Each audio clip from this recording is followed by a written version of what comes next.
네, 2월의 둘째 주말 연블리의 비밀 노트 열어보도록 하겠습니다. 자, 먼저 그러니까 2월 첫째 주의 증시 흐름부터 좀 짚어보죠. 네, 그러니까 주 초반에는 사실 좀 안 좋았습니다. 그때 이제 그 트럼프 대통령이 그 관세 부과한다는 이제 얘기가 나왔잖아요. 이제 그러면서 좀 우리나라 증시도 결국 언젠가는 한국도 관세 부과되는 거 아닌가 이제 우려 때문에 줄 서 있다. 예, 2,500을 이제 깨면서 또 급락을 했는데 멕시코하고 캐나다 관세를 이제 한 달 연기시켜 버렸죠. 네, 그러면서 이제 증시가 반등했고 근데 중국은 10% 관세 부과한다고 확정을 하긴 했는데 이것도 이제 시진핑 주석과 통화한다고 했거든요. 그러니까 좀 기대감이 남아 있는 거죠. 둔 거죠. 예, 그래서 주식시장 이제 2,500은 좀 회복하는 모습이 좀 나왔고 또 무엇보다 긍정적이었던 게 미국의 10년물 국채 금리가 좀 많이 떨어져 버렸어요. 예, 금리가 좀 떨어진 게 좀 컸고 그리고 미국에서 그동안 딥시크 지난번에 한번 다뤄드렸던 것처럼 충격 때문에 엔비디아가 안 좋았는데 이번 주에는 다시 엔비디아가 또 급등세를 좀 보이면서 예, 빅테크가 좀 살아난 것도 좀 큰 이제 지수 상승에 일조를 했다라고 좀 보시면 되겠습니다. 그 외의 이슈 중에선 이제 이재용 회장이 무죄 판결 받았고 다음 날 바로 이제 샘 알트먼과 손정희 회장과 이제 회동을 했죠. 기다렸다는 듯이. 네, 그게 좀 이슈가 됐었고 그리고 이번 주에는 정말 몇 년 만에 이 그림을 보는지 모르겠어요. 네이버 카카오가 주도주가 돼버렸어요, 갑자기. 정말 오랜만이죠. 얼마 만인가요? 한 3년 만인 것 같은데. 아, 그래요? 3년밖에 안 됐어요, 그래도? 그래서 정말 오랜만에 네이버 카카오가 좀 급등했고 AI 소프트웨어 기업들이죠. 이 기업들의 주가 좋았고 또 금값이 사상 최고치를 경신한 것도 좀 특징이었다라고 말씀드리겠습니다. 네, 그러면은 제일 궁금한 게 이제 관세 정책인데 뭐 아직까지는 이게 트럼프 관세가 뭐 정해지지 않은 부분이 있다라고는 하지만 우리나라도 어쨌든 한 4월 정도부터 부과할 가능성이 있다. 그래서 지금 뭐 싸대기를 맞을 준비를 하고 있다 이런 얘기들이 있었는데 이게 관세 정책이 이제 실행된다라고 하면 1기, 2기가 어떻게 다르고 또 어떤 점 비슷할 수 있을까요? 이게 뭐 2기가 훨씬 안 좋긴 해요. 왜냐하면 이제 1기 때는 중국만 했잖아요. 중국하고 중국의 또 일부 제품은 관세가 면제됐고 애플 아이폰은 또 관세 안 들어갔고 그렇기 때문에 모든 제품도 아니었고 그때 이제 25% 관세하고 이제 지금까지 유지가 되고 있는데 일단 문제는 뭐냐면 이번에는 모든 제품이에요. 그냥 이제 전 상품이기 때문에 그래서 캐나다, 멕시코도 마찬가지지만 이번에 중국에 10% 추가 관세하는 것도 물품 안 가리고 모든 제품입니다. 그러니까 이제 당연히 더 파생되는 게 클 수밖에 없고 4월로 지금 이제 날짜가 잡혀 있을 가능성이 높은 게 4월 1일까지 지금 미국 정부에서 트럼프 대통령에 보고를 해야 돼요. 이제 무역 관련해서 뭐 무역 수지 적자라든가 이런 것들 종합적으로 검토해서 보편 관세를 시행하기 전에 미리 좀 사전 작업을 하거든요. 그 보고서를 이제 4월 1일까지 제출을 하면 4월 중에 보편 관세를 매길 가능성이 있어요. 근데 이거는 뭐죠? 전 세계 모든 나라의 모든 제품에 다 부과가 되는 거예요. 공통되는 거예요. 네. 그럼 일단 1기랑은 완전히 다른 거죠. 레벨 자체가 완전히 다르고 차원도 다르고. 예. 그러니까 이제 이 폭도 클 수밖에 없는 게 지금 중국 25인데 최대 60%까지 한다고 하잖아요. 그러니까 벌써 지금 멕시코나 캐나다는 보편 관세도 아닌데 25%. 막 이렇게 하니까 지금 그때보다 훨씬 더 충격파가 좀 클 수밖에 없고 그리고 이렇게 관세가 이렇게 매겨지면 사실은 이제 트럼프 정책에 대해서 이제 비난을 많이 하는 게 뭐냐면 미국 우선주의이기 때문에 이러면 미국에 일자리 많이 지어지는 거 아니냐. 근데 사실 이거는 미국의 수입 업체들이 피해를 많이 보는 게 여기서 만들어서 제조업체가 미국에 이제 이렇게 보낼 때 이 관세 부담을 제조업체가 지는 건 아니거든요. 그 이제 수입해서 이제 업체들이 이제 지고 그거를 제품가에 전가시켜서 유통을 시키거든요. 그래서 사실은 미국 기업들하고 미국 소비자가 피해를 또 많이 볼 수밖에 없어요. 근데 그런 부분들이 있기 때문에 사실 이게 미국이 어떻게 보면 더 피해를 볼 수 있는데도 이걸 좀 밀어붙이고 있는 거죠. 그래서 어쨌든 이걸 시행을 했을 때는 물가 상승이 좀 굉장히 클 수밖에 없고 특히 캐나다나 지금 그 멕시코나 중국을 이렇게 이 세 나라만 이렇게 관세를 좀 매기더라도 뭐 농산물부터 원유라든가 천연가스, 그러니까 중국의 스마트폰 같은 거 많이 수입하잖아요. 뭐 장난감부터 해서 많은 제품들을 수입을 하는데 그 물가가 다 오를 수밖에 없다는 거죠. 그래서 미국 경제에도 상당히 광범위한 영향을 줄 수밖에 없고 그리고 무엇보다 이게 주식시장에도 좀 부담스러울 수밖에 없는 게 연준도 똑같은 얘기를 해요. 도대체 이게 어느 정도 물가가 올릴지 지금 알 수가 없다. 네, 그러니까 통화정책을 펼치는데도 상당히 이제 불편할 수밖에 없어서 여러모로 1기 때보다는 훨씬 2기가 좀 어려울 수밖에 없는 그런 관세 정책인 것 같습니다. 근데 또 그런 의견도 있잖아요. 이게 단기간적으로는 당연히 인플레를 가져오는데 이제 장기로 보면은 그게 꼭 인플레만은 아닐 수도 있다 이런 얘기도 있던데. 근데 과거 데이터를 보면요, 그러니까 이게 관세라는 게 예전에도 세탁기 그 대형 가전 있잖아요. 대형 세탁기는 2018년부터 관세를 매겼거든요. 네. 뭐 중국만 한 게 아니고 이제 대형 가전은 이제 공통적으로 이렇게 관세를 부과했는데 실제 관세를 부과하니까 당연히 올랐겠죠. 그렇죠. 근데 가격이 올랐겠죠. 23년 2월까지 매기고 이제 없앴어요. 그러니까 어떻게 되냐면 당연히 물가가 떨어집니다. 네. 떨어졌지만 관세 매기기 전하고 지금의 물가를 비교하면 훨씬 많이 올라 있어요. 어쨌든 관세 부과를 했기 때문에 끝났는데도. 근데 그래서 이번에 이렇게 관세를 올리면 기존에는 물가 올라갔지만 더 올라가겠죠. 그리고 이 관세가 언젠가는 뭐 해지될 수도 있다 하더라도 이게 부과가 되면은 중장기적으로는 예전보다 훨씬 더 높은 물가가 유지될 수밖에 없기 때문에 관세는 어쨌든 소비자들의 지갑을 얇게 만들 수밖에 없는 것 같아요. 그래서 네. 부담이 좀 될 수밖에 없는 상황인 것 같습니다. 잘 모르겠는 게 뭐 관세도 약간 그렇지만은 이 금리 인하 올해 어떻게 될지 이게 미국 연준위원들이 금리 인하 시기를 모르겠다 이렇게 이제 답변을 하고 있는데 이것도 관세 정책과 연관이 있다고 봐야겠죠? 가장 이제 연준이 중요하게 생각하는 게 이제 물가니까 물가 전망을 하거든요. 근데 물가가 사실은 이제 2%로 가는 경로에 있다고 파웰 의장이 지난번에 이제 FOMC에서는 한번 언급을 했는데 이번 FOMC에서는 그걸 없애버렸어요. 그 말을. 문구를. 그죠? 그래서 없애버렸다는 얘기는 모르겠다는 겁니다. 네. 이제 2%갈 수 있나? 왜냐하면 그 이유는 관세 때문이죠. 그래서 이건 연준 의장만 얘기한 게 아니라 지금 많은 지금 미국의 연준 위원들도 똑같은 얘기를 합니다. 우리는 그러니까 필립 제퍼슨 연준 부의장이 우리의 입장은 서둘러 바꿀 필요는 지금 없다. 연준 목표치까지 가는 길이 울퉁불퉁할 것 같다. 네. 이런 얘기를 했고 메리 데일리 샌프란시스코 연은 총재도 똑같은 얘기를 합니다. 선제적으로 대응하지 말자. 리치모드 연준 총재도 기다려보고 싶다. 그러니까 일단 관세를 부과하고 나서 그게 물가에 어떻게 작용하는지를 한 몇 달 보자. 예. 그러니까 이 얘기의 공통점은 그 물가에 미치는 지금 변수가 워낙 많기 때문에 우리가 미리 예측하지 말고 우리는 네. 데이터 보고 하지 않냐. 그러니까 당분간 금리 인하 하지 말고 기다렸다가 근데 이 얘기를 토대로 우리가 보면은 당장 금리 인하 할 수는 없는 거고 빨라야 6월 늦으면 이제 연말에 가서 할 수도 있는 거죠. 그래서 결국 그 지난번에도 한번 말씀드렸지만 연준이 금리 인하를 빨리 하냐 늦게 하냐는 결국 트럼프의 관세 정책이 얼마나 파괴적이냐 아니면 생각보다 느리냐 이런 거에 좀 달려 있다 이렇게 좀 말씀을 좀 드리고 싶고 그리고 이제 속보가 좀 나왔던 내용 중에 하나가 뭐냐면 요 연준의 트럼프가 파웰 의장한테 굉장히 압력을 넣었잖아요. 너 왜 금리 인하 안 하냐. 굉장히 화를 많이 맞아요. 냈잖아요. 네. 근데 이제 그건 안 하기로 다보스에서도 했는데 뭐 근데 말하고. 그거를 안 하기로 했다고 하더라고요. 결정이 그렇게 됐고 왜냐하면 스콧 베센트 재무장관이 설득을 한 것 같아요. 그러니까 그걸 안 하겠다는 게 압력을 더 이상 이제 안 그러니까 주기로. 금리 왜 안 내렸냐고 막 뭐라 그랬잖아요. 파웰 의장한테. 당신이 내려야 내가 이제 관세를 하고 이럴 수가 있는데 이제 안 내린 거에 대해서 불만이 많았는데 스콧 베센트 재무장관이 인터뷰를 했어요. 했던 내용이 뭐냐면 그 단기 금리가 이제 기준금리죠. 요거 압박은 이제 안 하겠다. 그 압박은 언급을 안 했고 하겠다.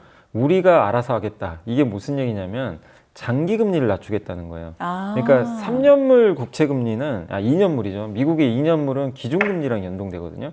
연준이 금리를 내려야 따라 내려가요. 근데 안 내리면 이거 안 내려갑니다. 그래서 이거는 우리가 컨트롤 못 하잖아요. 네. 미국 정부가 연준이 하는 거니까. 그러면 이거 아예 터치 안 할게. 대신에 우리는 우리 할 일을 하겠다. 정부가 할 수 있는 거는 10년물 국채 있잖아요. 이거 정부가 찍어내잖아요. 이거 이제 속도 조절할 수도 있다는 얘기예요.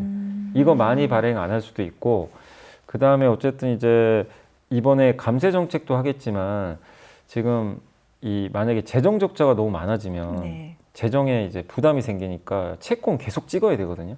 채권을 찍으면 채권 공급이 되니까 채권 값이 떨어져서 채권 금리가 튀잖아요. 그러면 재정 적자를 줄이면 돼요. 예. 이 지출을 줄이면 채권을 많이 발행 안 해도 네. 되죠. 그 얘기를 했어요. 그래서 최근에 나온 게 뭐죠? 일론 머스크가 정부 효율화 위원회에서 지금 공무원들 많이 그 가문시키겠다. 이 뉴스 아마 보셨을 거예요. 지금 굉장히 공격적으로 좀 하고 있거든요. 퇴직금 지급할게. 네. 나가라. 갑자기 5만 명 정도가 신청했다고 하더라고요. 그러면 1,000억 달러를 줄일 수가 있대요. 지출을. 우리나라 돈으로 1,000억 달러면 140조 되니까 굉장히 큰 돈이죠.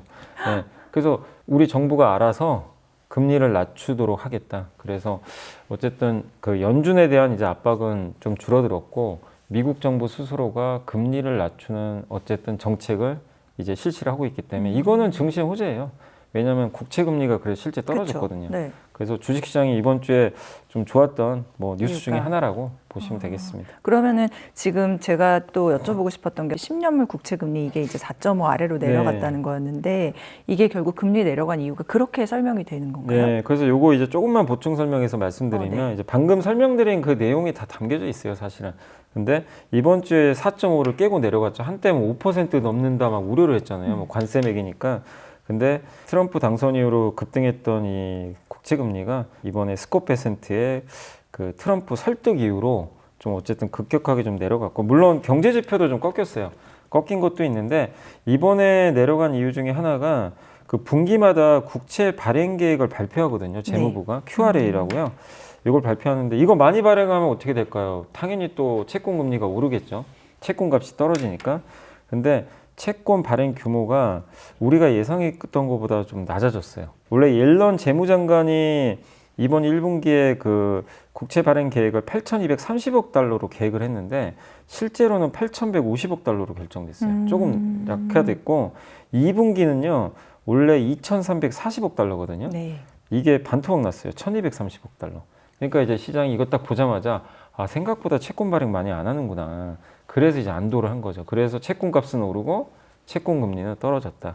그래서 이거는 일시적인 게 아니잖아요. 그래서 이런 금리 하락은 상당히 시장이 좀 반길 수 있는 그런 하락이니까 시장에는 좀 굉장히 호재일 수 있다. 네. 그래서 저는 이번 주 증시 좋았던 것 중에 또 중요한 이유 중에 하나라고 좀 파악을 하고 있습니다. 네, 그러면은 그때 또 한참 높았었을 때 채권 투자 시작하신 분들은 지금 수익이 또 그죠. 난 수익 상태. 한 10% 정도 나셨을 그러니까 거예요. 그 짧은 예. 기간 동안에. 그러니까 그때도 이제 한번 제가 말씀드렸던 건 뭐냐면 채권 금리가 5%갈 수도 있지만 어쨌든 뭐 만기까지 가져가면 또 이자도 받을 수도 있는 데다가 혹시라도 미국 경기가 안 좋거나 금리가 뭐 증시가 안 좋아서 금리가 떨어지면 채권으로 수익을 또 낼 수가 있잖아요. 그렇죠. 그래서 약간 돈 벌자는 개념보다는 좀 방어하자는 목적으로 네, 맞아요. 말씀을 드렸던 증시의 건데 해칭, 주식의 예. 해칭으로. 주식 투자 근데 해칭으로. 트럼프가 약간 이제 스코페센트 말을 들으면서 채권 금리가 생각보다 좀 많이 떨어져서 빨리. 더 좋은 분위기가 이어지지 않겠냐. 그래도 이렇게 여전히 보고 있습니다. 채권은 메리시 있죠. 4.5 이상만 되면 뭐 투자할 만 하지 않을까. 근데 뭐 채권 금리가 그렇다고 4를 깨고 내려갈 것 같지는 않아요. 왜냐하면 관세가 아직 결정이 안 됐잖아요. 근데 관세를 부과하면 어쨌든 금리가 오를 수밖에 또 없기 때문에 채권 금리가 3%대는 좀 어렵겠지만 어쨌든 4.5% 이상으로 한 번씩 오르면 안전한 그럴 때 필요죠. 투자를 계속 해나가시면 좋지 않나 싶습니다. 네. 자, 그다음에 구글, 그러니까 알파벳이 실적 발표를 했는데 이게 주가는 떨어졌지만 자본 지출은 더 늘리겠다. 즉 대규모 투자는 계속하겠다. 뭐 이런 얘기거든요. 그러면 쇼크라고 했던 딥시크 쇼크 이걸로 인해서 반도체 투자 축소에 대한 우려가 있었는데 그거는 해소됐다. 이렇게 이해를 해도 될까요? 일단 딥시크로 인한 그 우려는 조금 이제 진정은 되는 것 같아요. 이번에 보니까 메타도 그랬죠, 알파벳도 그랬죠, 아마존도 똑같아요. 자본 지출을 더 늘려요. 줄이질 않고 오히려 늘린다는 얘기는 뭐죠? 딥시크랑 상관없이 우린 투자하겠다. 네. 이거예요. 그래서 반도체 엔비디아가 이제 그래서 좀 급등했고 하이닉스도 이번 주에 좀 반등한 이유라고 좀 보시면 또 좋을 것 같습니다. 다만 이제 그럼에도 이 기업들의 주가는 안 좋아요. 알파벳 빠졌죠. 아마존도 빠졌고 마이크로소프트도 빠졌던 이유는 메타만 올랐거든요. 근데 메타는 이거죠. 돈을 AI에 투자했는데 이걸로 지금 돈 버는 걸 증명하고 있어요. 뭐 검색 이거 광고 같은 걸 붙여가지고 AI 통해서 지금 돈 버는 게 눈에 보이거든요. 네. 근데 마이크로소프트나 알파벳하고 아마존에 대한 이제 시장 참가자들의 의문은 돈 버는 거 맞냐? 돈은 썼는데 왜 매출 성장률이 우리 예상보다 안 나오냐 이거예요. 특히 이제 클라우드 있잖아요. 네. 3사가 클라우드 서비스 다 하는데 이게 시장 눈높이에 다 못 맞췄어요. 예상보다. 근데 높긴 높아요. 뭐 마이크로소프트도 30% 성장했으니까. 근데 어쨌든 지금 등치를 유지하려면 시총을 시장 눈높이는 맞춰줘야 되는데 그거보다 지금 못했던 거죠. 아마존은 이제 20%가 안 되는 성장이 나왔어요. 19%. 네. 그러다 보니까 시장은 이제 의심을 하기 시작합니다. 이거 자본 지출한다고 돈을 많이 버는 게 아니네. 이제 이렇게 의심을 하면요, 다음 분기에는 갑자기 자본 지출을 속도 조절해 버릴 수도 있어요. 그럼 이제 나중에 엔비디아 주가에는 또 악재가 될 수도 있는 거죠. 그래서 일단 현재까지는 엔비디아에 대한 우려는 좀 해소는 되지만 그 다음 분기에도 이 지출을 많이 했는데 돈 버는 걸 증명을 자꾸 못 하잖아요. 그럼 주주들이 압박을 하겠죠. 야, 지출 좀 줄여라. 딥시크는 저비용으로도 잘하는데 이제 그런 거는 그래서 우리가 한번 이번 분기 말고 이제 3개월 후에 또 발표될 다음 분기 실적이 상당히 이제 또 중요해졌다. 이렇게 보시면 좋겠습니다. 네, 메타 얘기 나온 김에 누군가는 이제 엔비디아가 예전에는 주도주였다면은 지금부터는 또 메타가 될 거다. 뭐 그렇게 얘기하는 사람들도 있던데 이 메타의 가상현실 투자도 누적으로 1,000억 달러 돌파를 눈앞에 두고 있다고 하고 네. 그러면 이 메타 얘기를 조금 더 해볼까요? 그 메타가 사실은 이제 작년에 그랬어요. AI 지출을 많이 했는데 그때 주가가 급락을 했어요. 한 1년 전에. 비슷해요. 지금 마이크로소프트나 아마존과 뭐가 비슷하냐면 지출은 많이 하는데 뭔가 돈 버는 게 안 보이는 거예요. 그래서 이제 주커버그가 그랬죠. 당시 CEO가 좀 기다려 달라. 난 투자해야 된다. 인내심을 좀 네. 가지고 근데 1년 만에 진짜 보여줬어요. 네, 보여줬어요. 이제 그러니까 아무 말 안 하는 거죠, 지금은. 그래서 이 자신감을 바탕으로 원래 이름 그대로 메타, 원래 페이스북이 메타로 바뀐 이유가 메타버스 하려고 가상현실. 그랬다가 안 됐죠, 사실은. 근데 포기를 안 해요. 그래서 여기서 말하는 가상현실 뭐냐면 우리 그 VR 기기 있잖아요. 네, 이렇게 안경처럼. 그거에 대한 누적 투자금이 지금 1,000억 달러 이제 올해 200억 달러 더한대요. 그러면 이제 1,000억 달러가 되는데 1,000억 달러면 140조니까 어마어마한 돈을 이렇게 그러니까요. 여기다가 집중 투자를 하고 있는 거예요. 그래서 올해는 아마 스마트 글래스의 결정적인 해가 될 것 같다. 그래서 저번에 CES에서 그거 끼고 나왔잖아요. 그 고글 같은 거 말고 그 우리 그냥 일반 안경 그게 레이벤 그 선글라스로 알려져 있더라고요. 네. 그러니까 레이벤과 협업을 해가지고 거기에 이제 기능을 넣은 거죠. 예, 가상현실 기능을 넣어서 그러면 사실 우리가 고글 같은 거 쓰고 밖에 돌아다닐 수는 없잖아요. 근데 이런 레이벤 그 선글라스 같은 걸 끼고 거기서 이제 VR 기능이 만약에 이제 시연이 된다면 이동하면서 우리가 할 수가 있는 거거든요. 그래서 그거를 올해 본격적으로 좀 보여주겠다 이렇게 또 언급을 했기 때문에 결국 메타가 주도하는 이 가상현실 투자는 저는 결국 어느 시점에서 성공하지 않을까. 그리고 설사 실패할 수도 있어요. 안 될 수도 있지만 메타가 지금 돈을 엄청나게 잘 벌고 있잖아요. 꾸준히 잘 벌고 있어서 돈을 많이 벌기 때문에 그런 부분에선 저는 충분히 가능하다. 지난해 순이익만 624억 달러거든요. 624억 달러면은 우리나라 돈으로 거의 한 90조 돼요. 그러니까 어마어마한 돈을 지금 벌기 시작하고 있기 때문에 그런 부분에서 돈도 충분하고 그리고 이제 성과가 나올 시기도 다가오고 있다. 또 이런 VR 기기나 AR 기기를 이용해서 여기에 AI 기능을 넣어버리면 이게 비서가 되는 거죠. 그래서 눈과 귀가 되면서 이제 모든 걸 또 알아서 도와줄 수 있는 이제 보조 역할도 할 수 있는 그런 기기이기 때문에 저는 메타의 미래는 상당히 밝다 이렇게 네. 생각을 하고 있습니다. 메타버스에 대해서 주커버그가 정말로 확신이 있나 봐요. 네, 근데 언젠간 될 거라고 보고 있는데 그게 사실 근데 지금은 안 되고 있지만 어쨌든 돈도 좀 잘 벌고 있고 AI랑 다 접목할 수가 있는 분야잖아요. 그래서 저는 메타가 지금 분위기로 봐서는 이 빅테크 4인방 중에 아까 말씀드린 가장 지금 좋은 분위기 계속 이어지지 않을까 이렇게 생각을 하고 있습니다. 우리나라의 예전 메타버스 ETF 지금 거의 뭐 너무나 많은 손실을 걔네들도 그럼 희망이 있을 수 있는 건가요? 근데 이제 메타가 그 시장을 또 언제 열어줄지. 아, 근데 시간의 지금 문제. 아직 메타버스까지 연 건 아니니까 근데 언젠가 열린다면 또 괜찮아지지 않을까. 근데 조금 더 시간은 걸릴 것 같습니다. 네, 희망적인 얘기를 또 하나 더 해볼게요. 삼성전자 이제 요즘 정말 이거 투자 더 들어가야 되냐 막 이런 얘기 많은데 이재용 회장 무죄 선고, 그 다음에 오픈 AI CEO 샘 알트만, 또 손정희 회장 소프트뱅크 회장이랑 만나고 자 기회가 열렸습니까? 엔비디아 납품 별개로. 일단 기회는 열린 건 분명하죠. 왜냐면 그래요. 만났잖아요. 만났기 때문에 이 세 사람이 그냥 만나진 않거든요. 당연히 비즈니스 목적이고 원래 전영현 부회장이 참석하기로 했어요. 근데 그 전날 이재용 회장이 무죄 선고 받았죠. 네. 그래서 바꿨어요. 이제 본인이 직접 참석하겠다고. 근데 여기에 손정희 회장은 원래 없었어요. 근데 손정희 회장이 갑자기 이제 한국에 온 거예요. 그날 아침에 와서 3자 회동이 된 거죠. 그 얘기는 뭐냐면 스타게이트 프로젝트 하자는 거죠. 그래서 원래 이 오픈 AI랑 소프트뱅크가 하기로 했잖아요. 여기에 지금 삼성전자가 초대받을 수 있을까? 뭐 당연히 안 될 거로 많은 분들이 보셨겠지만 이번에 이재용 회장이 이제 어쨌든 회동을 하게 됐고 손정 회장이 이제 회의 끝나자마자 바로 얘기를 해줬어요. 스타게이트 프로젝트 실제 논의했다 했기 때문에 그 논의가 삼성이 진짜로 들어가는지는 우리가 모르죠. 근데 논의했다는 건 삼성도 기회가 생겼다는 얘기거든요. 그렇죠. 네. 논의니까 어쨌든 네, 상의. 네. 그래서 이들이 당연히 뭐 커피 마시려고 만난 분들은 아니니까 그 바쁜 시간에 결국 스타게이트 프로젝트에서 핵심은 소프트뱅크는 돈을 댑니다. 이제 돈줄 역할을 하는 거고 거기에 ARM이라는 이제 반도체 설계 세계 최대 회사가 있잖아요. 그 회사가 이제 중심이 돼서 반도체 설계를 하겠죠.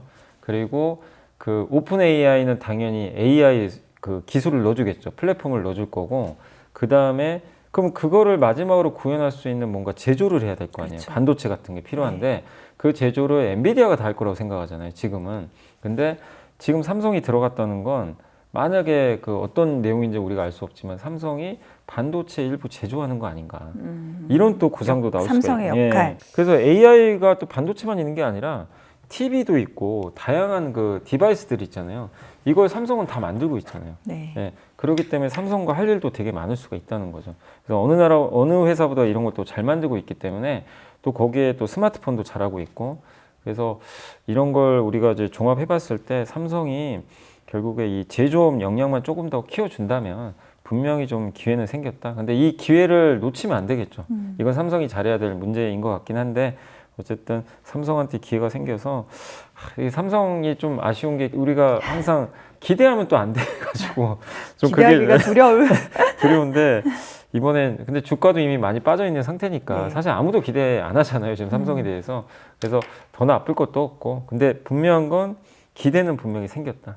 예, 그래서 저는 좀 기대해볼 만하다 이렇게 기대에 말씀드립니다. 베팅을 하는 용기를 내느냐 아니냐에 네, 근데 약간 지금 주가에선 별로 이럴 게 없어요. 없어요. 지금 주가는 예, 뭐 설사 안 된다고 하더라도 그래서 저는 이제 괜찮은 뭔가 내용들이 조금만 더 나와준다면 낫지 않겠나 이렇게 생각을 하고 있습니다. 네, 움직일 수 있다. 그리고 중국 얘기 좀 해보려고 하는데 이게 항상 저희가 이제 중국 3월이 되면 봄에 중국 최대 정치경제 이벤트인 전인대가 있고 그런데 그 전인대에 앞서서 지방정부의 양회 결과가 네. 이 전인대에 영향을 미친다고 하니까 이 지방정부 양회가 끝났다고 하거든요. 여기서 뭔가 좀 짚어볼 만한 내용이 있을까요? 예, 이것도 중요한 게 결국엔 이번에 올해 진짜로 중국이 소비 부양하는 거 맞냐 이거에 대해서 아직도 의심들을 많이 하시는데 이 지방정부 양회 결과가 결국 이 전인대에서 결정이 되거든요. 중요한 게 1월 말 기준으로 중국의 31개 지방정부 양회가 끝났는데 이번에 확실히 내수 부양하는 건 확정이 된 것 같아요. 왜냐하면 기존의 1순위가 기술 산업 첨단화였거든요. 네. 여기서 내수 확대로 바뀐 게 맞습니다. 이걸로 이제 지방 정부에서 대부분 내수 확대가 1순위다라고 언급을 해서 확실히 바뀌었고 그래서 더 이상 수출로 이제 지탱하기 좀 어렵다 보니까 내수에 방점을 둘 것 같고요. 또 거기에 트럼프의 관세 정책도 부담스럽잖아요. 그러니까 당연히 내수를 키울 수밖에 없는 거죠. 그래서 이구안신 정책, 그래서 새 제품으로 바꿔주는 그런 정책도 추진을 하고 중저소득 계층에 대해서 조세를 좀 완화해 주고요. 그 다음에 특히 여행이나 피부 미용 같은 서비스 소비를 장려할 가능성이 좀 높아진 것 같습니다. 여기에 관련된 시설 투자를 늘리겠다.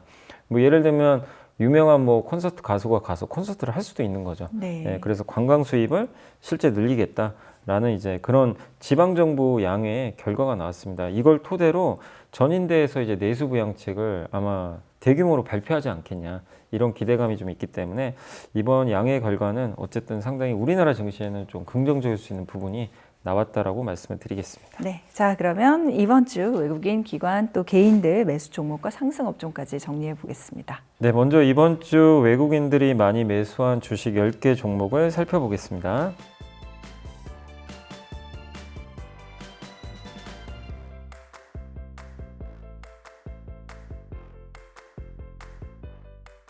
이번에는 기관들이 이번 주에 많이 담은 10개 종목을 알아보겠습니다.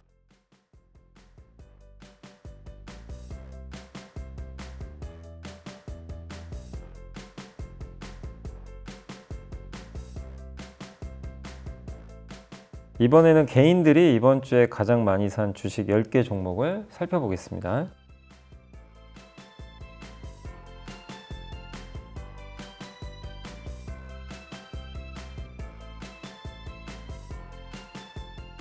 이번에는 이번 주 상승한 10개 업종을 살펴보겠습니다.